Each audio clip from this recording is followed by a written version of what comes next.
Hello friends, आप सभी का स्वागत है आपके अपने चैनल रेशमा हिंदी अकेडमी पर, जिसमें हम करवा रहे हैं UP TGT, PGT, GDC, GIC, UP TET के लिए अत्यंत महत्वपूर्ण प्रश्नों का संकलन, जिसमें आज का हमारा टॉपिक है हिंदी व्याकरण प्लस साहित्य, जिसमें हम पीवाईक्यूज करा रहे हैं।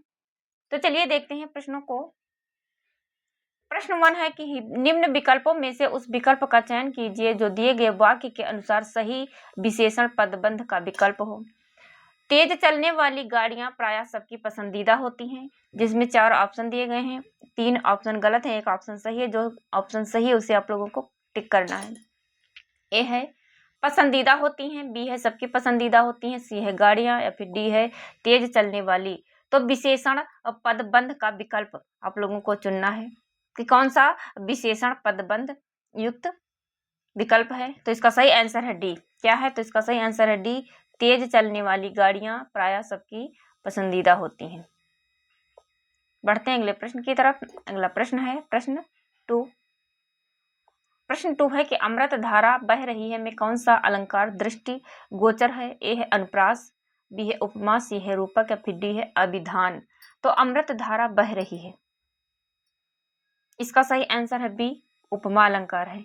अमृत धारा बह रही है, यहाँ अमृत धारा यानी कि किसी तरल पदार्थ यानी कि पानी की तुलना की गई है। चलिए बढ़ते हैं अगले प्रश्न की तरफ। अगला प्रश्न है प्रश्न 3। प्रश्न 3 है कि हरिवंश में वीर रस की प्रधानता यानी कि हरिवंश राय बच्चन में वीर रस की प्रधानता है या कथन किस आधार पर सही है। ए है उनका काव्य राष्ट्रीयता पर केंद्रित है, बी है उनके काव्य में प्रेम अधिक है, सी है उनके काव्य में करुणा का भाव प्रबल है, या फिर डी है उनके काव्य में हास्य प्रधान है। तो हरिवंश में वीर रस की प्रधानता है या कथन किस आधार पर सही है। तो इसका सही आंसर ए, उनका काव्य राष्ट्रीयता पर केंद्रित है। यानी कि वीर रस की उत्पत्ति उत्साह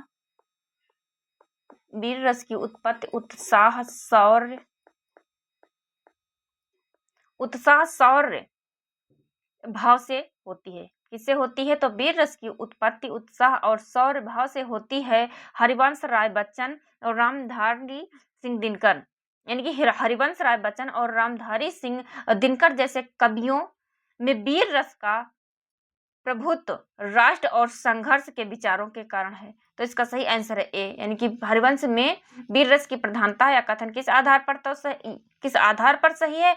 तो उनका काव्य राष्ट्रीयता पर केंद्रित है, इस आधार पर सही है। अगला प्रश्न है प्रश्न 4। प्रश्न 4 है कि मुकुटमणि पर चमकती बूंदे में कौन सा अलंकार है। ए है रूपक, बी है उपमा, सी है अनुप्रास, या फिर डी है अतिशयोक्त। तो प्रश्न 4 का सही आंसर करिए। आप लोग चैनल पर पहली बार आए हैं तो चैनल को सब्सक्राइब करिए, वीडियो को लाइक करिए और ज़्यादा से ज़्यादा शेयर करिए। मुकुटमणि पर चमकती बूंदे में कौन सा अलंकार है। तो इसका सही आंसर है बी, इसमें उपमा अलंकार है। यानी कि मुकुटमणि पर बूंदों की चमक को रत्न की चमक से तुलना करना, ये क्या है? तो ये है उपमा अलंकार।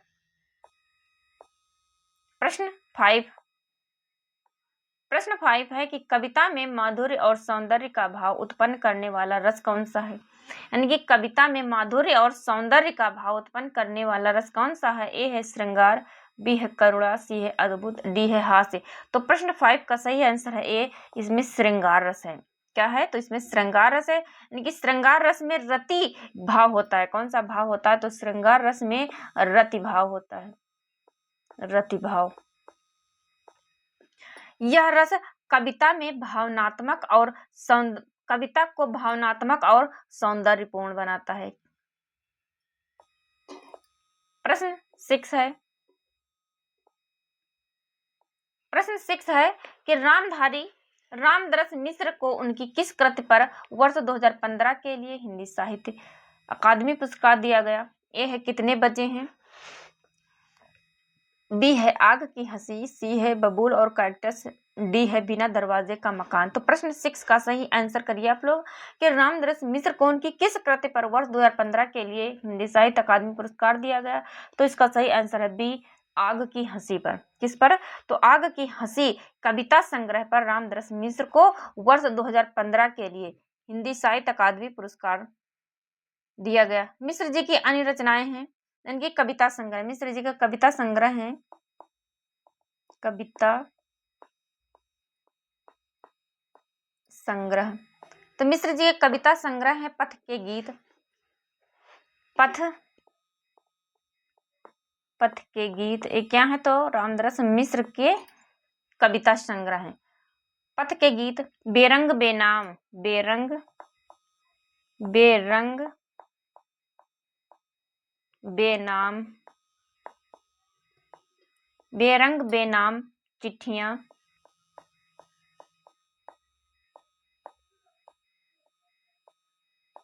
चिट्ठियां, पक गई है धूप, पक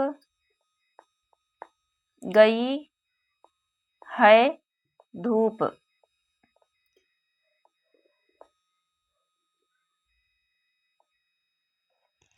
कंधे पर सूरज। अगला काव्य संग्रह है कंधे पर सूरज, कंधे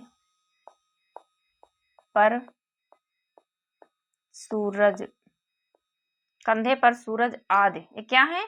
तो यह कविता संग्रह। बिना दरवाजे का मकान, रामदरस मिश्र द्वारा लिखित उपन्यास है। क्या है? तो यह बिना दरवाजे का मकान, ये क्या है? तो यह उपन्यास, यह है उपन्यास, यानी कि बिना दरवाजे का मकान, ये रामदरस मिश्र का उपन्यास है। फिर है कहानी संग्रह। चलिए इसको पहले रफ कर देती हूँ, यहीं पे लिख देती हूँ कहानी संग्रह। इनके कहानी संग्रह को देखते हैं।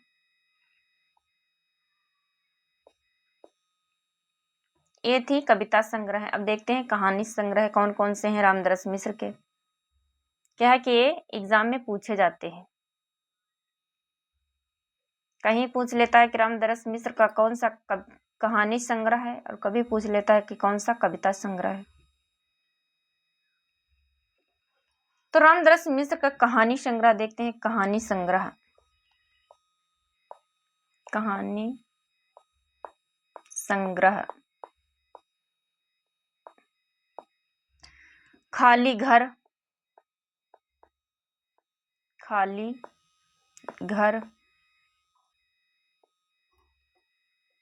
खाली घर, दिनचर्या, दिनचर्या, सर्पदंश, सर्पदंश, फिर कब आओगे, फिर कब आएंगे,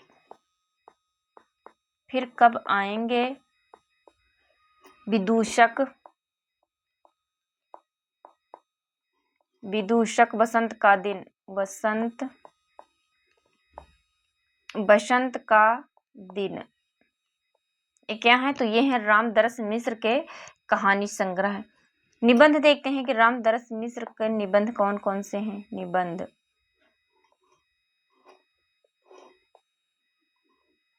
निबंध। तो रामदरस मिश्र के निबंध हैं कितने बजे, बबूल और कैक्टस, कितने बजे, कितने बजे, बबूल और कैक्टस, घर प्रवेश, ये क्या है? घर प्रवेश, घर परिवेश,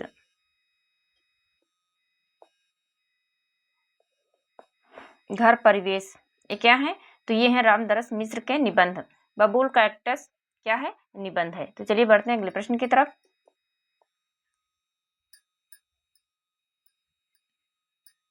अगला प्रश्न है प्रश्न 7। चलिए इसको रफ कर देती हूँ पहले।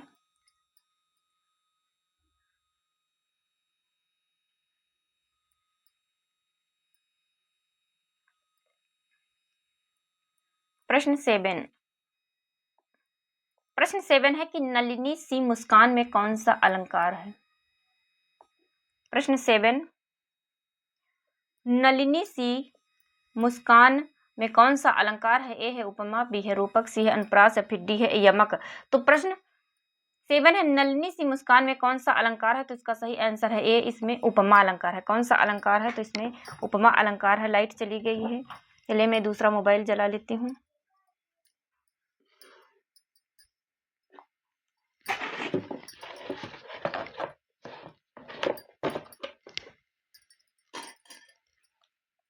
इसमें रूपक अलंकार है, यानी कि यहाँ मुस्कान की तुलना कमल, यहाँ मुस्कान की तुलना कमल, कमल यानी कि नलिनी से की गई है। बढ़ते हैं अगले प्रश्न की तरफ। अगला प्रश्न है प्रश्न 8। प्रश्न 8 है कैलाश सत्यार्थी की साहित्य अकादमी पुरस्कार से सम्मानित काव्य कृति है। ए है देहांत से हटकर, बी है महास्वप्न का मध्यांतर, सी है हवा में हस्ताक्षर, या फिर डी है पृथ्वी और कृष्ण। तो सभी लोग कमेंट करिए और बताइए प्रश्न 8 का सही आंसर क्या है। प्रश्न 8 का सही आंसर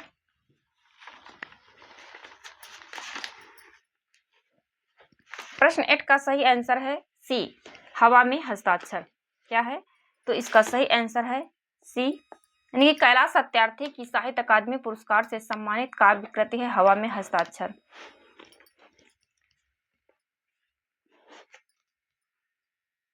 एक कब मिला था?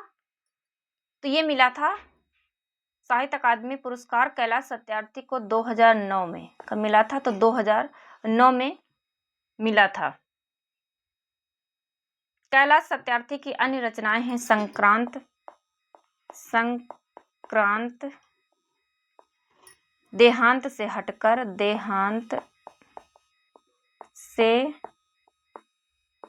हटकर, फिर है तीसरा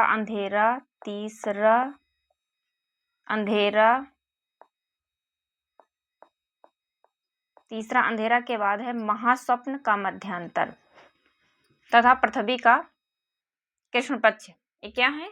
तो ये है कैलाश वाजपेयी की अन्य रचनाएं। बढ़ते हैं अगले प्रश्न की तरफ। अगला प्रश्न है प्रश्न 9। प्रश्न 9 है लाइट आती है चली जाती है, बार बार ऐसा ही हो रहा है। चलिए बंद कर देती हूँ मोबाइल को।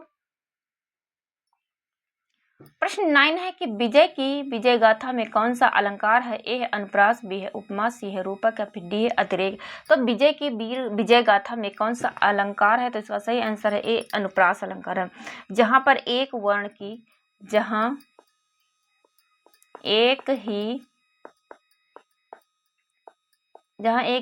की आवृत्ति बार बार होती है,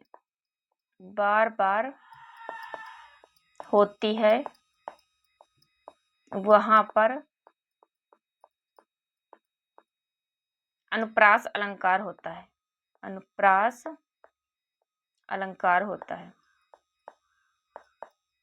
यहाँ पर वर्ण की 2 बार आवृत्ति हुई है, इसलिए यहाँ पर अनुप्रास अलंकार है।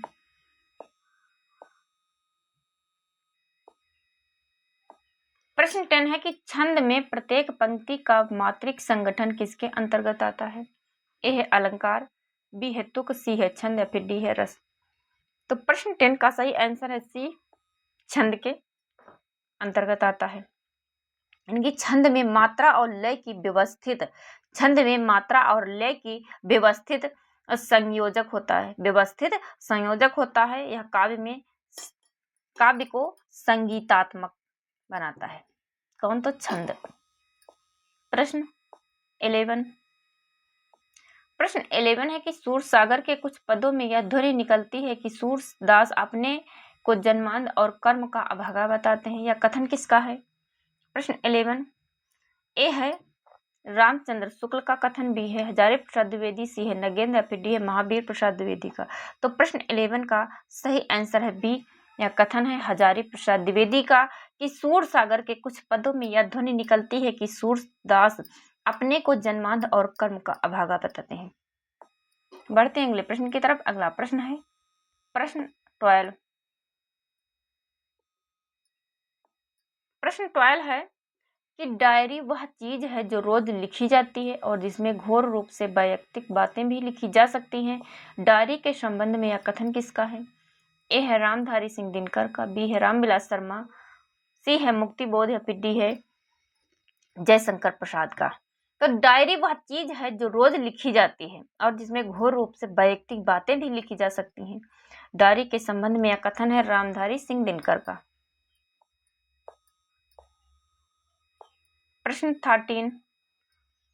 13 है कि हिंदी साहित्य में मार्क्सवादी चेतना की अभिव्यक्ति जिस काव्य धारा में देखने को मिलती है उस धारा को क्या कहते हैं? ए है प्रगतिवाद, बी है प्रयोगवाद, सी है नई कविता या फिर डी है छायावाद। तो उस धारा को कहते हैं प्रगतिवाद धारा। क्या कहते हैं? तो प्रगतिवाद। प्रश्न 13 का सही आंसर है ए। अगला प्रश्न है प्रश्न 14। प्रश्न 14 है क्या गौरी क्या सांवरी संस्मरण के लेखक हैं? क्या गौरी क्या सांवरी संस्मरण के लेखक हैं? ए है देवेंद्र सत्यार्थी, बी है शांतिप्रिय द्विवेदी, सी है रामवृक्ष बेनीपुरी या फिर डी है कन्हैयालाल मिश्र प्रभाकर। तो क्या गौरी क्या सांवरी संस्मरण के लेखक हैं? इसका सही आंसर है ए देवेंद्र सत्यार्थी हैं। कौन है? तो देवेंद्र सत्यार्थी हैं। इनके द्वारा लिखित यानी कि देवेंद्र सत्यार्थी द्वारा लिखित संस्मरण रेखाएं बोल उठी क्या है? तो रेखा संस्मरण है, संस्मरण रेखाएं बोल उठी, रेखाएं बोल उठी हैं। निम्नलिखित संस्मरण एवं संस्मरणात्मक इनके निम्नलिखित यानी कि अनेक संस्मरण और संस्मरणात्मक हैं।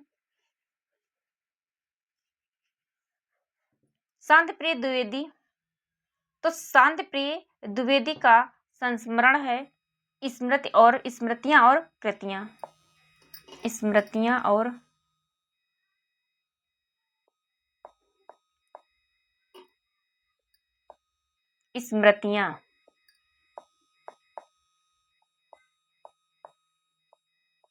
स्मृतियां और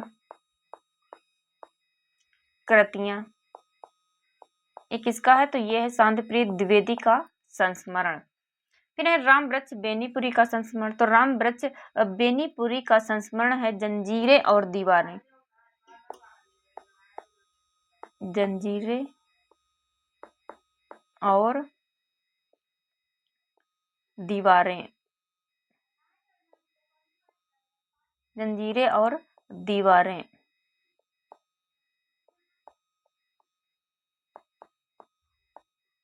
फिर है कन्हैयालाल मिश्र प्रभाकर। तो कन्हैयालाल मिश्र प्रभाकर का संस्मरण है जिंदगी मुस्काई। कौन है? तो जिंदगी मुस्काई। चलिए बढ़ते हैं अगले प्रश्न की तरफ। हमारा आज का लास्ट और आखिरी प्रश्न है प्रश्न 15। प्रश्न 15 है कि वे दिन वे लोग शीर्षक संस्मरणात्मक रचना के लेखक कौन हैं? ए है निर्मल वर्मा, बी है शिव पूजन सहाय, सी है रामविलास शर्मा, डी है रघुवीर सहाय। तो वे दिन वे लोग शीर्षक संस्मरणात्मक रचना के लेखक हैं शिव पूजन सहाय। कौन है? तो शिव पूजन सहाय।